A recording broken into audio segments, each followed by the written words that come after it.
students, how are you? I am Sudarshan Kumar, your physics teacher. So, dear students, आज जो हम discuss करने जा रहे हैं वो mutual inductance, coefficient of mutual inductance के बारे में डिस्कस करेंगे। तो सबसे पहले आप लोग देखेंगे म्यूचुअल इंडक्टेंस होता है क्या। Mutual inductance property of two coils. कल हमने सेल्फ इंडक्टेंस के बारे में डिस्कस किया था लेक्चर नंबर 4 के अंदर।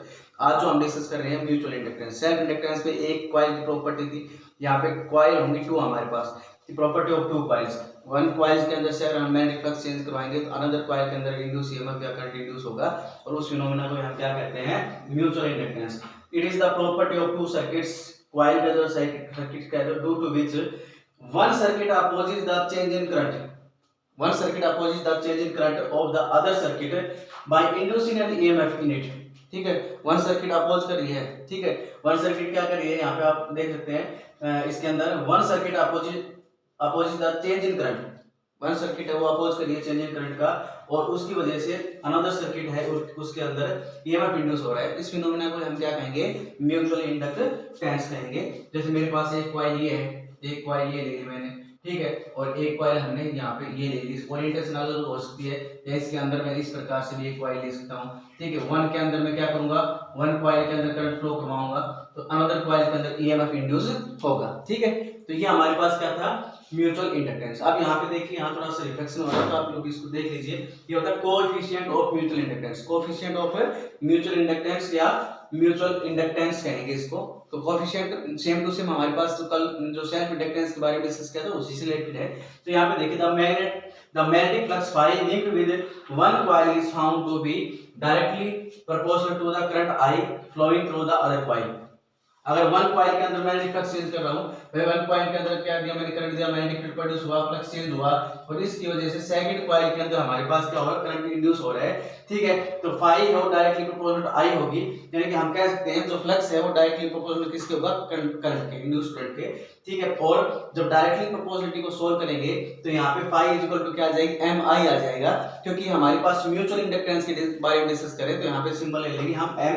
एम है कांस्टेंट ऑफ प्रोपोर्शनलिटी हमारे पास और इस कांस्टेंट ऑफ प्रोपोर्शनलिटी को हम क्या कहेंगे, कोएफिशिएंट ऑफ सेल्फ इंडक्टेंस और कोएफिशिएंट ऑफ इंडक्टेंस हमारे पास रहेगा। Coefficient of mutual inductance, sorry coefficient of mutual inductance और म्यूचुअल इंडक्टेंस कहेंगे बेटा। ठीक है, वो गलती से सेल्फ इंडक्टेंस बोला गया था, सॉरी बेटा। इसके बाद हम डिस्कस करेंगे इफ, यहाँ पे अगर यूनिट करंट फ्लो कर रहा है मेरे पास, अगर करंट मेरे पास यूनिटी हो, वन हो, तो हमारे पास म्यूचुअल इंडक्टेंस किसके इक्वल आएगा, सेल्फ इंडक्टेंस। म्यूचुअल इंडक्टेंस वो फ्लक्स के बराबर आएगा। ठीक है, देखिए definition. So mutual inductance M of two coils may be defined as the magnetic flux linked with a coil when unit current flowing in the neighboring coil। unit current flowing in the neighboring coil, तो हमारे पास flux change हो रहा है। ठीक है, वो mutual inductance कहलाएगा। ठीक है, इसके बाद बात आती है values of mutual inductance depends on. भाई म्यूचुअल इंडक्टेंस की वैल्यू है कहाँ, किस किस के ऊपर डिपेंड करती है, किन किन फैक्टर्स के ऊपर डिपेंड करती है। तो वो फैक्टर्स हमारे पास रहेंगे। Number 1, geometry of two coils. Two coils को मैं किस प्रकार से अरेंज करता हूं, ठीक है, उसकी ज्योमेट्री के ऊपर डिपेंड करेगा। डिस्टेंस बिटवीन टू कॉइल्स, मेरे पास एक कॉइल ये है, ठीक है, दूसरी कॉइल मैंने इस प्रकार से रख रखी है, या इसकी डिस्टेंस की बात करूं, डिस्टेंस मैंने एक यहां ले रखी है, डिस्टेंस इंक्रीज करूंगा डिक्रीज करूंगा तो उसके ऊपर भी इफेक्ट होता है। तीसरा हमारे पास orientation of the coil, coil की ओरिएंटेशन किस प्रकार से हमने कॉइल को अरेंज कर रखा है। ठीक है, तो इसके ऊपर हमारे पास डिपेंड करता है। आई होप यहां तक आप लोगों को क्लियर हुआ होगा। आगे डिस्कस करते हैं, देखिए। सो डियर स्टूडेंट्स, अब हम आगे देखेंगे इसी के अंदर। वी आल्सो नो दैट, हमें पता है कि ईएमएफ जो इंड्यूस होता है वो डायरेक्टली प्रोपोर्शनल किसको होता है, d∅dt, rate of change of flux. अब हमें पता है फाई की वैल्यू हमें पता है mi होती है हमारे पास, तो हम e की वैल्यू फाइंड आउट कर लेंगे, माइनस का m di/dt। ठीक है, यहाँ क्या आएगा, e इक्वल टू माइनस का m di/dt। ठीक है, अब रेट ऑफ चेंज ऑफ, अगर मेरे पास यूनिटी हो, rate of change of current है यूनिटी हो, तो हमारे पास सेल्फ म्यूचुअल इंडक्टेंस ईएमएफ के इक्वल आएगा। So mutual inductance of two coil is numerically equal to induced EMF produced in one coil if the rate of change of current is another coil is unity। अगर हमारे पास क्या EMF equal हो रहा है, किसके EMF equal है, EMF equal है म्यूचुअल इंडक्टेंस के, जब rate of change of current unity किसी दूसरी कॉइल के अंदर क्या हो रहा हो, भाई यहाँ पे यूनिटी करंट फ्लो हो रहा हो। ठीक है, तो ये हमारे पास आ जाएगा। इसके बाद देखो एस यूनिट क्या होती है म्यूचुअल इंडक्टेंस की, सेल्फ इंडक्टेंस और म्यूचुअल इंडक्टेंस की यूनिट और डायमेंशन फार्मूला सेम होता है। तो ये हमारे पास म्यूचुअल इंडक्टेंस की जो एसआई यूनिट होती है वो हेनरी होती है। ठीक है, अब देखो हम इस 1 हेनरी को डिफाइन करेंगे अकॉर्डिंग टू म्यूचुअल इंडक्टेंस। तो देखिए आप लोग rate of change of current है हमारे पास D I by D T value दे रखी है 1 एम्पियर पर सेकंड, और ई हमारे पास जो ईएमएफ है, ठीक है, वो हमें 1 वोल्ट इंड्यूस हो रहा है, ठीक है। तो हम इसको वैल्यू पुट करेंगे हमारे पास इसके अंदर वैल्यू जब हम पुट करेंगे तो हमारे पास वैल्यू आएगी म्यूचुअल इंडक्टेंस 1 हेनरी, क्योंकि हमारे पास म्यूचुअल इंडक्टेंस ईएमएफ 1 वोल्ट हो और ये 1 एम्पीयर पर सेकंड है, तो मेरे पास जो एम की वैल्यू आई वो आई 1 हेनरी, ठीक है। तो 1 हेनरी में भी डिफाइंड है, तो यहाँ पे mutual inductance of 2 coil is said to be 1 henry if current changing the rate of 1 ampere per second. Current change हो रहा है 1 कॉइल के अंदर 1 एम्पीयर पर सेकंड, 1 कॉइल के अंदर करंट चेंज हो रहा है, ठीक है। और उसके बाद क्या हो रहा है यहाँ पे an EMF is 1 volt is another coil, EMF 1 volt दूसरी कॉइल के अंदर हमारे पास क्या हो रहा है चेंज। देखो मेरे पास दो कॉइल है, एक कॉइल मान लो सपोज करो मेरे पास ये है, ठीक है, दूसरी कॉइल मान लो सपोज करो मेरे पास ये है। इसके अंदर तो मैं क्या कर रहा हूँ, इस कॉइल के अंदर तो इस कॉइल के अंदर मैं क्या कर रहा हूँ, करंट चेंज कर रहा हूँ, इस कॉइल के अंदर करंट चेंज कर रहा हूँ, और ईएमएफ है वो अनदर कॉइल के अंदर 1 वोल्ट क्या हो रहा है, इंड्यूस हो रहा है, ठीक है। तो ये हमारे पास क्या होगा 1 हेनरी के इक्वल आएगा, ठीक है वैल्यू। इस प्रकार से डायमेंस फार्मूला हमने देखा सेल्फ इंडक्टेंस के इक्वल होता है। डायमेंस फार्मूला था mL2T-2 A-2 same as self inductance. I hope यहां तक आप लोग क्लियर हुआ होगा। Self inductance, coefficient of self inductance यहाँ पे हमारा फिनिश होता है, ठीक है। अब हम आगे इसका एक्सप्लेनेशन देखेंगे, तो आगे एक्सप्लेनेशन देखिए। सो डियर स्टूडेंट्स, जो अब हम डिस्कस करने जा रहे हैं mutual inductance of 2 long coaxial solenoid, इसके बारे में डिस्कस करेंगे। Mutual inductance of 2 long coaxial solenoid, तो क्या होगा मेरे पास, let us consider 2 solenoid S1 और S2। मैंने क्या करके यहाँ पे 2 सोलेनॉइड मान रखे हैं। पहले सोलेनॉइड इस प्रकार से, फर्स्ट सोलेनॉइड इस प्रकार से माना, ठीक, एक 1 सोलेनॉइड इस प्रकार से कोएक्सियल आपस में एक दूसरे से। ये सोलेनॉइड S1 है, ये सोलेनॉइड S2 है, इनकी लेंथ है वो इक्वल लेंथ रहेगी L, ठीक है। इस प्रकार से मैंने यहाँ पे बना रखा है 2 कोएक्सियल सोलेनॉइड है, एक दूसरे से इस प्रकार से सेम लेंथ है, area of cross section same है इनका, ठीक है। S1 सोलेनॉइड फर्स्ट है और S2 सेकंड है। I1 करंट फ्लो कर रहा है फर्स्ट सोलेनॉइड के ऊपर, और जब I1 करंट फ्लो कर रहा है फर्स्ट सोलेनॉइड के अंदर तो मैग्नेटिक फ्लक्स चेंज होगा सेकंड के अंदर, और उसके अंदर हमारे पास इंड्यूस करंट आएगा, ठीक है। तो late us consider 2 solenoid S1 and S2 having equal length L and same area of cross section A। If N1 and N2, पहले सोलेनॉइड के ऊपर N1 नंबर ऑफ टर्न लगा रखे हैं, N1 पहले वाली कॉइल के ऊपर N1 लगा रखे हैं, सेकंड वाली कॉइल पे है उसके ऊपर N2 टर्न्स लगा रखे हैं हमने, ठीक है, जो सोलेनॉइड S1 और S2 रेस्पेक्टिवली।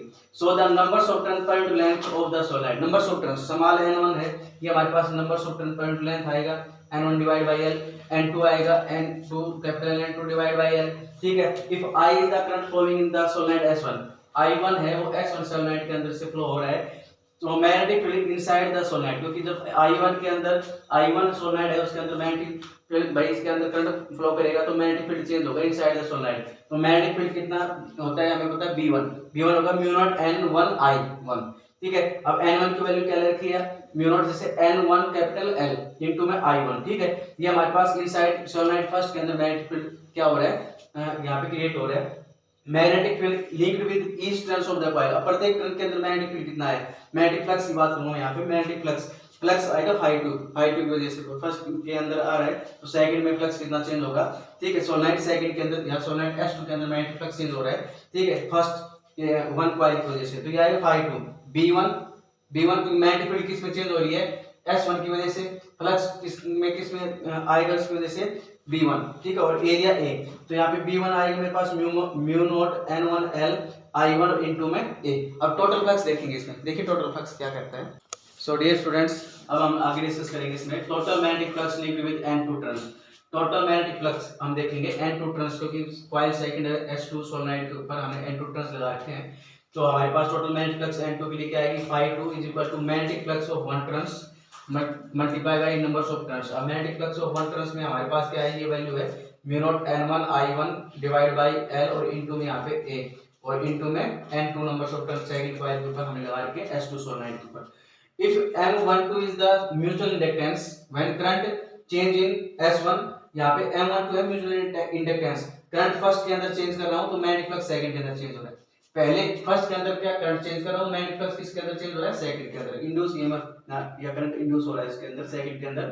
देन यहाँ पे हमारे पास क्या आएगा, phi2 is equal to M12 और इनटू में I1, क्योंकि I1 करंट दे रहा हूँ तभी फ्लक्स सेकंड में चेंज हो रहा है, तो सेकंड का फ्लक्स निकालेंगे यहाँ पे, ठीक है। अब फ्लो इक्वेशन देखो आप लोगों के पास एक इक्वेशन फर्स्ट ये है, सेकंड ये है। अब लेफ्ट हैंड साइड इक्वल है phi2 right hand side equal होगी, तो हमने क्या कर दिया M12 I1 is equal to हमने कर mu naught n1 n2 a into I1 divide by l, I1 से I1 कैंसिल आउट कर दिया, वैल्यू आ गई m12 की mu naught n1 n2 a divide by l। ठीक है, ये इक्वेशन आ गई। अब इसी प्रकार से अगर हम थोड़ा सा चेंज करते हैं, अगर हम यहाँ पे थोड़ा सा चेंज करते हैं, चेंज करो तो ये हो गया, अगर करंट में क्या करता इसके अंदर सेकंड कॉइल के अंदर देता, ठीक है, सेकंड तो मैग्नेटिक फ्लक्स चेंज किस में होता है, फर्स्ट में होता है, मैग्नेटिक फ्लक्स किस में होता है, फर्स्ट में चेंज होता है। ठीक है, इसका वजह से उल्टा हो जाता, सेम वैल्यू हो यानी कि mutual inductance second with respect to first M21 आता है, तो यहाँ पे क्या होता है म्यू नॉट n2 पहले आ जाता है, n1 बाद में आएगा, a divide by l, multiply होने की वैल्यू तो सेम ही आएगी, तो यहाँ पे मान लेते हैं हम m12 equal to m21 equal to m मान लेता हूं मैं, तब इन दोनों की जगह मान लो सेम वैल्यू आ रही है दोनों की, तो हमने m मान लिया, m आया mu naught n1 n2 a divide by l। ठीक है, this is the relation for mutual inductance, ये आपका म्यूचुअल इंडक्टेंस से क्या रहेगा, रिलेशन रहेगा। अगर मान लो सपोज करो मैं थोड़ा सा यहाँ पे चेंज कर दूं, एक छोटी सी बात यहाँ पे आप लोगों को और बताना चाहूँ। ठीक है, अगर मान लो दोनों में टर्न सेम लगा रखे हो, n1 is equal to n2 is equal to n turns लगा रखे हो, मैंने दोनों के अंदर सेम टर्न लगा रखे हो, 1000 इसमें लगा दी, 1000 इसमें, तो हमारे पास तो म्यूचुअल इंडक्टेंस की वैल्यू आएगी, वो क्या आएगी, mu naught n square a by l, क्योंकि n इंटू में n1 और n2 की वैल्यू क्या आएगी, इक्वल होगी, तो इक्वेशन नंबर 5 से देख सकते हो n और into n square divide by, ये हमारे पास सेल्फ इंडक्टेंस की वैल्यू के इक्वल आ जाएगा। ठीक है, आई होप डियर स्टूडेंट्स आप लोगों को अच्छे से क्लियर हुआ होगा, और इसी के साथ हमारा जैसे हम चैप्टर वाइज चल रहे हैं, तो चैप्टर फर्स्ट EMI कंप्लीट होता है। ठीक है, कल हम आगे जो हमारे लेक्चर रहेंगे वो रहेंगे अल्टरनेटिंग करंट और डिवाइस रिलेटेड, तो इसको वीडियो को बेटा ज़्यादा से ज़्यादा लाइक शेयर सब्सक्राइब जरूर करें। ठीक है, और इसी के साथ आज की वीडियो को कंप्लीट करते हैं। Thank you, have a nice day.